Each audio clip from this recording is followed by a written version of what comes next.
Start कर सकते हैं। पहला जो हमारा फीचर है इसका नाम क्या है? ग्रोथ। जैसा मैंने बताया कि ये जो ग्रोथ है ये अपने आप में ही एक एविडेंट फीचर है। एविडेंट मतलब दिखाई देने वाला फीचर। अगर आप बचपन में जब पैदा हुए थे तो इतने से थे और अब इतने बड़े हो गए हो तो क्या ये कॉन्स्पिक्यूअस फीचर है? बिल्कुल कॉन्स्पिक्यूअस फीचर है, दिखाई देता है, एविडेंट फीचर है, इसको छुपाया नहीं जा सकता। और ये जो ग्रोथ है ये हर लिविंग ऑर्गेनिज्म में होता है। तो पहला तो डिफाइनिंग फीचर का क्राइटेरिया ये क्रॉस कर चुका है।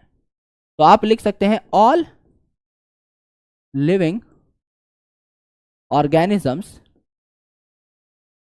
Grow. All living organisms grow. लेकिन इस ग्रोथ के भी दो तरीके हैं। ऑल लिविंग ऑर्गेनिजम्स ग्रो और इस ग्रोथ के भी दो तरीके हैं। इन्हें हम कहते हैं ट्विन कैरेक्टरिस्टिक्स ऑफ ग्रोथ। यानी दो चीजें हैं जिनमें से एक भी हो गई तो आप कहोगे हाँ भैया ग्रोथ हो रही है। इन्हें हम ट्विन कैरेक्टरिस्टिक्स ऑफ ग्रोथ कहते हैं। पहली चीज जो है ट्विन कैरेक्टरिस्टिक्स की, ये क्या है? इंक्रीज इन मास। किसी चीज का अगर वजन बढ़ रहा है तो आप कहोगे भाई वो ग्रो करी है। और दूसरा जो आपका क्राइटेरिया है यह है increase in number of individuals. अगर नंबर ऑफ इंडिविजुअल्स बढ़ रहे हैं तो आप इसको भी क्या बोलेंगे? इसको भी आप क्या बोल रहे होंगे? ग्रोथ बोल रहे होंगे। फॉर एग्जाम्पल यहां पर आपका एक सेल है, ये एक सेल डिवाइड होकर के दो सेल बना रहा है, दो सेल डिवाइड होकर के फिर क्या बना रहे हैं? सेल्स का गुच्छा बना रहे हैं एंड सो ऑन। तो ये सेल्स क्या कर रहे हैं? बार बार बार बार डिवाइड कर रहे हैं। देखिए हमने कहा है कि दुनिया में जितने भी लिविंग ऑर्गेनिजम्स हैं सारे के सारे ग्रो करते हैं, विदाउट एनी एक्सेप्शन सभी ग्रो करते हैं। और ग्रोथ को हम लोग ट्विन कैरेक्टरिस्टिक से नापने की कोशिश करते हैं। अगर किसी ऑर्गेनिज्म का मास इंक्रीज हो रहा है तो भी उसे ग्रोथ कहा जाएगा, और अगर नंबर ऑफ इंडिविजुअल्स बढ़ रहे हैं तो भी उसे क्या कहा जाएगा? ग्रोथ कहा जाएगा। अब नंबर ऑफ इंडिविजुअल्स बढ़ने का क्या मतलब है, इसको आराम से देखिए कि नंबर ऑफ इंडिविजुअल्स बढ़ने का क्या मतलब है। यहां पर आपके पास एक बैक्टीरिया है और यह इस बैक्टीरिया का डीएनए है। आपके पास एक बैक्टीरिया है और उसका डीएनए है। तो अगर आप इस बैक्टीरिया को डिवाइड करवा दें तो क्या बनेंगे? दो डॉटर सेल्स बनेंगे। आप अगर इस बैक्टीरिया को डिवाइड करा दें तो क्या यहां पर दो डॉटर सेल्स बनेंगे? बिल्कुल दो डॉटर सेल्स बनेंगे। एक ये वाला बनेगा, एक ये वाला बनेगा। अब अगर आप देखें तो इसे मैं क्या बोल सकता हूं? इस प्रोसेस को, एक बैक्टीरियल सेल से दो सेल बन रहे हैं, क्या मैं इस प्रोसेस को सेल डिवीजन बोल सकता हूं? खुद बताइए। अगर एक सेल से दो सेल बन रहे हैं क्या मैं इस प्रोसेस को सेल डिवीजन कह सकता हूं? बिल्कुल कह सकता हूं। अगर यहां पर एक बैक्टीरिया से, पेरेंट बैक्टीरिया से दो डॉटर सेल बन रहे हैं तो क्या मैं इसको रिप्रोडक्शन कह सकता हूं? कह सकता हूं। क्या मैं इसको रिप्रोडक्शन कह सकता हूं? रिप्रोडक्शन में क्या होता है? एक पेरेंट से डॉटर्स बन रही होती हैं, तो पेरेंट सेल से डॉटर सेल बन रही है, क्या इसको रिप्रोडक्शन कह सकता हूं? कह सकता हूं। लास्ट इंपॉर्टेंट थिंग, अगर ये एक सेल है और दो सेल्स बना रहा है, एक बैक्टीरिया दो बैक्टीरिया बना रहा है, तो increase in number of individuals हो रहा है। यस, तो क्या मैं इसको ग्रोथ कह सकता हूं? बिल्कुल कह सकता हूं। क्या मैं इसको ग्रोथ कह सकता हूं? बिल्कुल कह सकता हूं।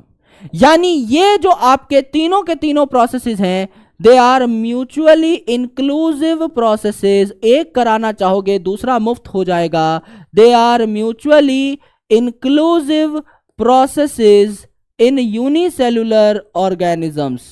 Mutually inclusive processes in unicellular organisms.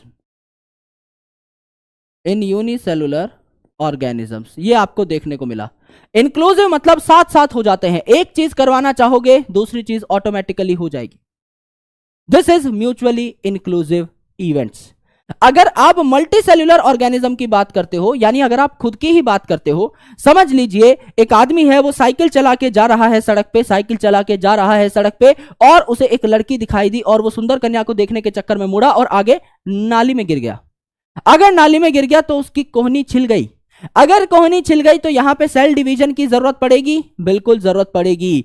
To heal the skin, यहां पर सेल डिवीजन हो रहा होगा, यहां पे सेल डिवीजन हो रहा होगा, पर क्या उस टाइम पर आप रिप्रोडक्शन कर रहे होंगे? नहीं।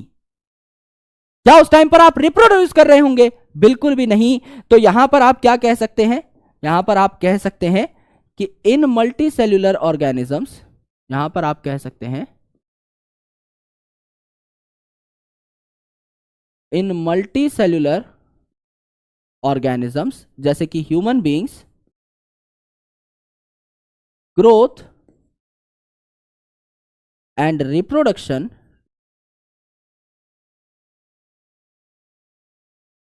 आर म्यूचुअली एक्सक्लूसिव इवेंट्स, अलग अलग हो सकते हैं, इंडिपेंडेंटली हो सकते हैं, आर म्यूचुअली एक्सक्लूसिव इवेंट्स। जैसे कि बैक्टीरिया में इंक्लूसिव इवेंट्स थे, उसका अपोजिट हो जाएगा यहां पर मल्टी सेल्यूलर ऑर्गेनिजम्स में ये एक्सक्लूसिव इवेंट्स हो जाएंगे। करेक्ट, ये आपको देखने को मिल रही है बात, समझ रहे हो? म्यूचुअली एक्सक्लूसिव इवेंट्स ये हो जाएंगे। अब आपको ग्रोथ सबसे सिंपल टर्म्स में कहां देखने को मिल रही होती है? प्लांट्स और एनिमल्स में। तो अगर आप देखें ग्रोथ को प्लांट के अंदर और अगर आप देखें ग्रोथ को एनिमल के अंदर, तो क्या आपको कोई डिफरेंस देखने को मिलेगा? बिल्कुल डिफरेंस देखने को मिलेगा। क्या प्लांट्स हमेशा ग्रो करते रहते हैं? The answer is yes. Plant हमेशा ग्रो क्यों करते रहते हैं? क्योंकि उनके पास मेरिस्टेमेटिक टिश्यू है जो निरंतर डिवाइड करते रहते हैं, निरंतर ग्रो करते रहते हैं। हमेशा डिवाइड करने वाले सेल्स प्लांट की हाइट में इंक्रीमेंट लाते ही रहेंगे। पर यहां हम ये नहीं कह सकते कि प्लांट आसमान को छू लेगा, हम ये नहीं कह सकते, राइट? हम ये नहीं कह सकते कि प्लांट आसमान फाड़ के बाहर निकल जाएगा। कंटिन्यूअस ग्रोथ होने का मतलब यह नहीं होता कि हमेशा ग्रोथ होती रहेगी, जितना लंबा प्लांट होना चाहे उतना लंबा हो जाएगा। हर साल अगर 1 सेंटीमीटर भी बढ़ रहा है प्लांट, तो वो ग्रो तो कर रहा है ना। तो एक टाइम के बाद ग्रोथ स्लो हो जाती है, सैचुरेट हो जाती है, तो प्लांट थोड़ा थोड़ा थोड़ा थोड़ा ही बढ़ता है, लेकिन बढ़ता जरूर है। यानी आप क्या लिख सकते हैं यहां पर? आप ये लिख सकते हैं कि growth in plants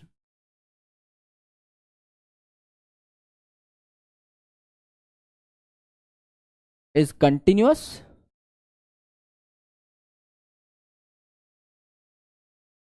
and it occur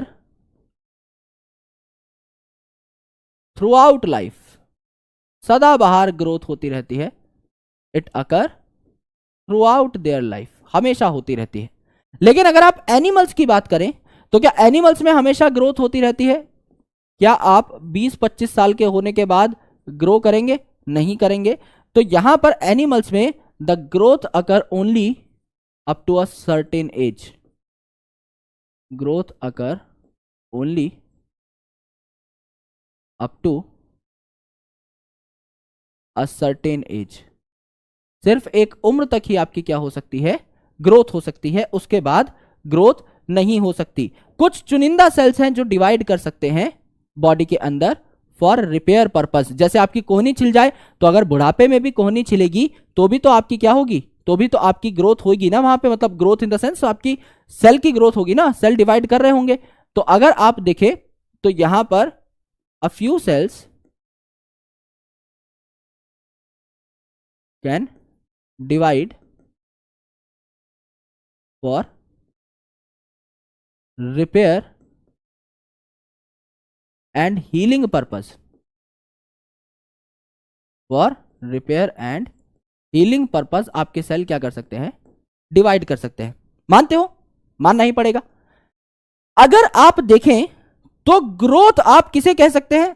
अगर आप देखें तो ग्रोथ आप किसे कह सकते हैं मेरे भाई? ग्रोथ आप कह सकते हैं जब नंबर ऑफ इंडिविजुअल्स बढ़ रहे हो और जब मास बढ़ रहा हो। क्या मास सिर्फ लिविंग चीजों का ही बढ़ सकता है? क्या नॉन लिविंग चीजों का मास नहीं बढ़ सकता? बिल्कुल बढ़ सकता है। अगर आप यहां पर एग्जाम्पल देखें तो यहां पर आपको क्या देखने को मिल रहा है? एक माउंटेन देखने को मिल रहा है।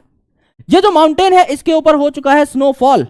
इसके ऊपर अगर स्नोफॉल हो चुका है तो बर्फ की पट्टी बन जाएगी इस पहाड़ के ऊपर, बिल्कुल बन जाएगी। और ये बर्फ की पट्टी जो बनी है इससे क्या हो गया है? माउंटेन का मास बढ़ चुका है। Increase in mass of mountain due to accumulation of snow, due to accumulation of snow। Similarly आपका कोई सैंड माउंड है, आपका कोई सैंड माउंड है, यह भी आपका क्या हो सकता है? ये भी आपका साइज में इंक्रीज कर सकता है, इसका भी मास बढ़ सकता है। सैंड माउंड है, रेत का टीला है और रेत आकर के जमा हो गए, इसका भी मास बढ़ सकता है। It can also increase in mass.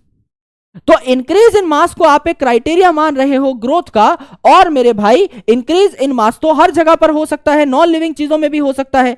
तो हमने क्या कहा था, हमने ये कहा था कि डिफाइनिंग फीचर आप लिविंग ऑर्गेनिज्म का सिर्फ उसे कहोगे जो 100% लिविंग ऑर्गेनिज्म में हो रहा हो और एक भी नॉन लिविंग चीज में ना हो रहा हो। यहां क्या ग्रोथ 100% लिविंग ऑर्गेनिजम्स में हो रही है? यस।